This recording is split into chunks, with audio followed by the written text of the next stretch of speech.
So I just want to say thank you for everyone for their questions a few months ago, and today I'm going to answer your questions. So let's jump into this, and we're going to go to Luke R365, and he says, "Hey Floss, did the fellowship of the snowshoe in Turkey convince you to leave the skins at home next time?" Now, Luke, that is funny. Sadly, I was not convinced to leave my ski touring skis and skins, like some people in Turkey last year, and I'll be continuing to have them. Thanks for your message.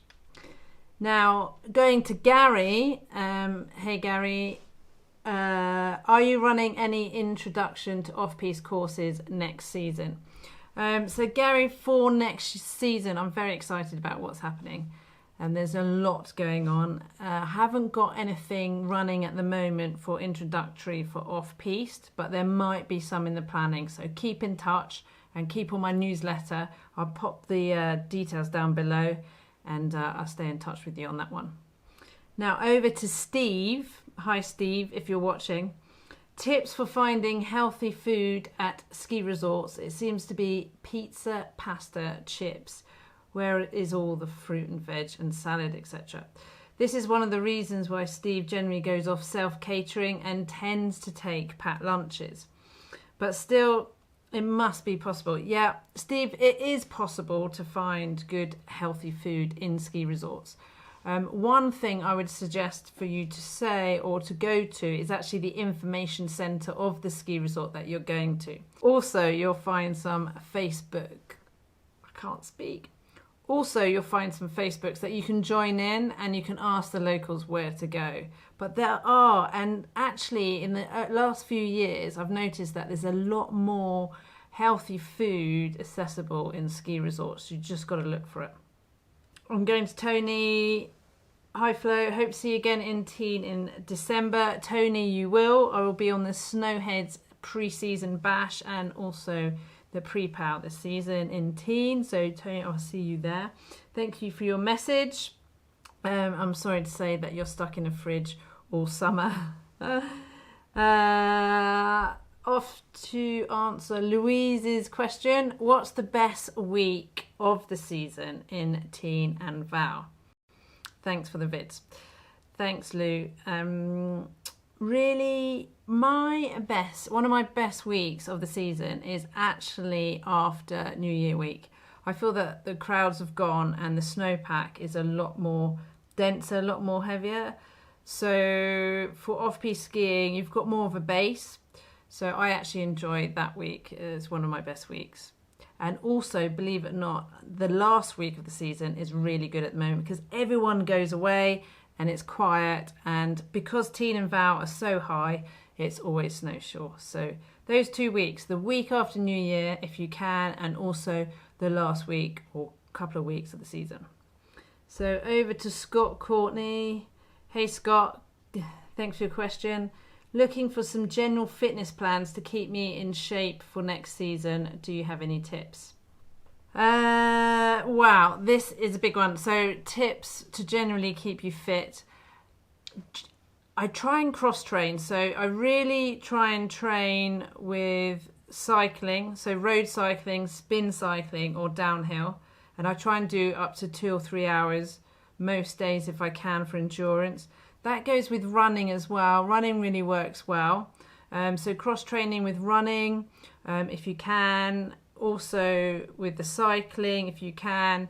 Walking helps, but you don't really build your cardio. But if you have a big backpack on your back and it's got some weight, walking up mountains, especially where you are in the glorious Wales, that really helps as well. So they are the cardio fitness that I sort of get to, as well as topping up with a gym and also some HIIT classes in the week. So that should give you some more ideas. If you do have any more questions, just drop down below. Irene, do you have any plans or what's your new plans for next season? So Irene, yes, I'm really excited about getting onto the slopes and onto the planks this season. I've got a lot going on. I'm really looking forward to having the 2 weeks with Snowheads, pre-season bash and also pre-pow. And then I go on to some private coaching on and off piste throughout Christmas and New Year which brings me into January, where I'm running a few courses, all mountain and off-piste as well, in there on January and February, then leading to March, which is obviously my ski touring time. March and April, I just love ski touring in March and April. And that's when this year I'm bringing 2 courses this time for ski touring introductory. That's our level skills 1, and also our level 2 steps beyond in March. So that's more exciting. So let's go to Nevski. How you doing, Nevski? I hope you had good summer plans. Yeah, thanks, Nev. I had a really good summer. I can't believe how quick it went. Did a lot of biking. I actually got into gardening, and I went into road biking as well, which I found really enjoyable. So I really enjoyed that too. So thanks, Nev, for asking. I need to buy some ski boots, which is something that I don't know anything about. I hear people talk about the Flex and what give you some pointers. I'd like to perform on and off piste and be comfortable is weight factor as I get older. Right. Okay. So Nev, this is actually a video in itself about ski boots. I would actually start to say that the most important thing with regards to ski boots is actually the shape of your foot. So make sure the shape of your foot actually matches to the ski model and make. That's the most important thing. Now, if you're looking to do some introductory to off-piste, you can actually get a hybrid boot, which now has got 4 buckles, okay? The 2 at the top, 2 at the bottom, and you can actually use that. It has a lever system at the back, so the front of the boot becomes loose, so you can actually go up the mountain. And that's what I generally use, is a hybrid boot. The shell is a little bit thinner than a normal alpine boot, but it allows you to go up the hill as well as down the mountain. If you are looking for something that does everything, look at the model, the shape of your boot, and the hybrid. That sort of will play around and will be able to use that all around the mountain. Now, with regard to Flex, really it's the stiffness of the boot. The stiffer generally you have of the boot, the Flex, the more you will enjoy and have performance. But you have to be quite a good skier. So for example, when I was racing, I would be using a 130 or 140 stiff race boot. But for sort of teaching and off-piste, I sort of play around with 115, 120. Okay, nothing too stiff. I like a bit of ankle flex. Now, I hope that answers some of your questions. Now, if you have got more questions, just get into contact and I'll give you a ring. We'll arrange a call and I can go through more on to different boots and things like that. So just pop us a bell on that. W Cockle, that's my brother. Hey bro, winters are tough. What's the one thing that keeps you getting up in the morning? Now that is a big question. Bro, I tell you what, this is, as you know, this is my coming up to my 29th winter and it's my passion. And that is what gets me up in the morning, is my passion. To go to work and do my passion, I just love it. Going to Andrew Johnson. Hi Floss, now 61 years young skier. I'm finding my 185 GS skis, Salem X Race, too taxing for skiing black mogul fields, though huge fun for cruising. I'm looking for a super stiff, shorter slalom ski with a lot of edge and response. I brought a Dynastar Speed 4x4 171 centimeters after reading a good review in the Ski Club magazine, but have been very disappointed because of their lack of edge and responsiveness. What would you recommend as a great responsive ski with loads of bite? Right, now there's a good question. Andrew, the best thing is, as I say, is you've got to, if you can, try and get to these test centres, indoor or outdoors, and try different ones. It's really about the feel. Now, the actual Hero, Slalom Hero from Rosenau, has actually had really good reviews, and I've got a lot of friends that are teaching on that and really enjoy that because they're really responsive. Now, I am more of a Castle girl and an Elan girl, so I normally go to that make just because I like how they produce their skis.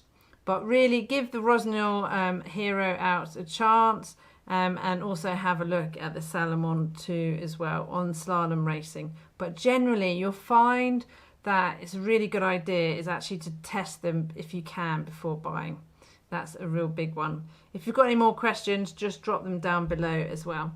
Andy Asia, skiing daughter 17, no skiing father, looking for quality ski destination in Europe with good snow for 10 to the 20th of December 2024. Lifts near the hotel. Hotel is luxury. Walking to town centre, great après-ski and not too far from an airport. Right, now there is a question. So Andy, are you ready for this? This is quite difficult. 10th to the 20th of December is actually early season.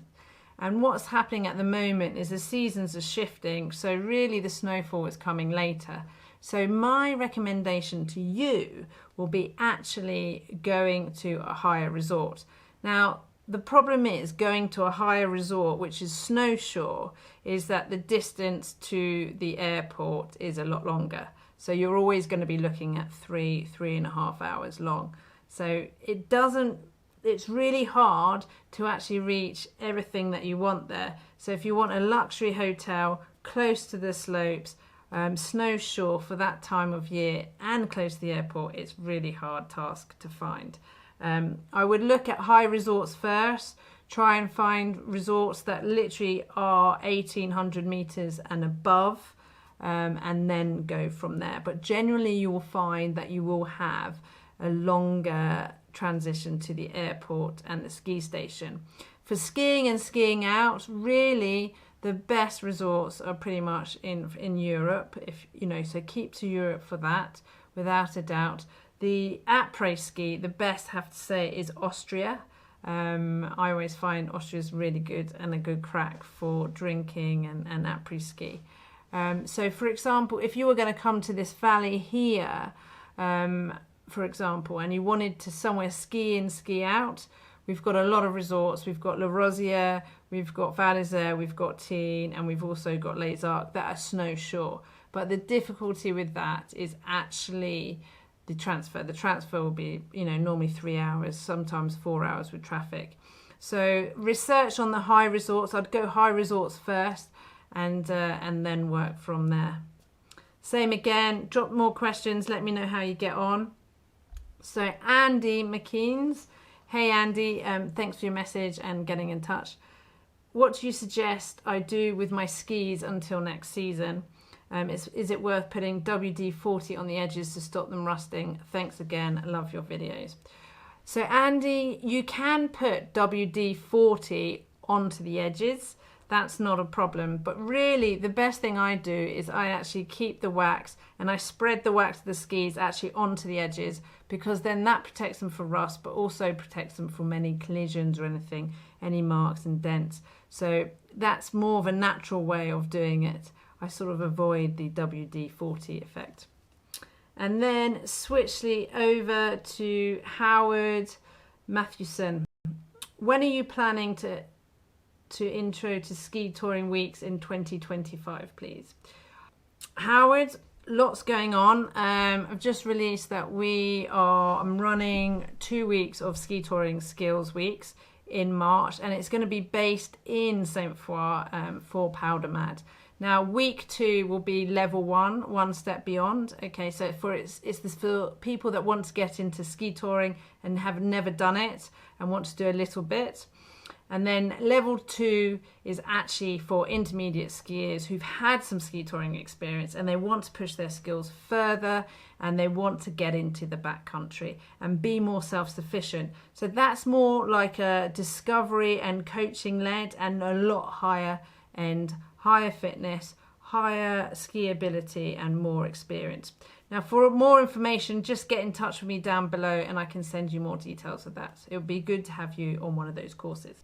Who have I missed out? Matt, I hope you're listening. So in terms of training, I think mountain bike covers many aspects of training for skiing, as not only is it a good leg and cardio workout, it's also the flow state sport. A much overlooked but extremely relevant aspect of skiing. Personally, I find muscle tiredness in skiing is often caused by poor technique. However, my skip leg day theory left me with weaker legs that might have exacerbated my knee injury. Although a large portion of this is lacked to ski maintenance. What do you do in the summer? Not tempted to go to I'm not tempted to go to skiing in September this year, maybe another time. So what do I do in the summer? Like I mentioned before, Matt, I'm always on different bikes. I'm cross training. I'm walking. I'm hiking. I'm literally just long endurance, building up my endurance through the summer. Now, when it comes into 2 or 3 months before the ski season, I change slightly. I try and have 3 sessions of cardio for my endurance, and then I will fit in a couple of CrossFit sessions for agility, and definitely a gym session, if not 2 gym sessions for strength. And I'll put that in that week. And in the couple of months leading up to the winter. And when I get closer to the winter, I will put more agility into that. So if you do want any more advice, just pop a message down below and we can work out from there. Steph, I hope you're watching. I'm just going to answer your question now. Hi Floss, I hope you're well. How do I prevent my goggles from freezing on the inside in bad weather? Okay, Steph, hopefully you're watching. With regards to goggles, it's really important to keep them on your face all times. The biggest mistake everybody does is actually they put it on their helmets when they go into the lifts, and then that causes condensation and also misting and everything from that, and then it freezes up. So really you want to make sure that your goggles are always on your face, and ensure that you don't have a gap. So you don't want a gap between your helmet and your goggles, that they come in really nice and snug, and that there's no gaps on the side. Okay, the biggest thing as well is to make sure that your temperature stays as cool and consistent as possible. It's when you sweat and you release steam and everything, that's when it really sort of steam goes into your goggles and gets frozen. So with those tips, that should help you, and just let me know how you get on. Thanks everyone for all your questions. Now let me know down below, if that's really helpful, and if you want me to carry on and do sessions like this, I can answer. If not, if you want to take things a little bit further, I have got one-to-one online coaching, and also I do consulting, and this is the time to start. So just have a look down below, click on the website, and I will see you in the next one.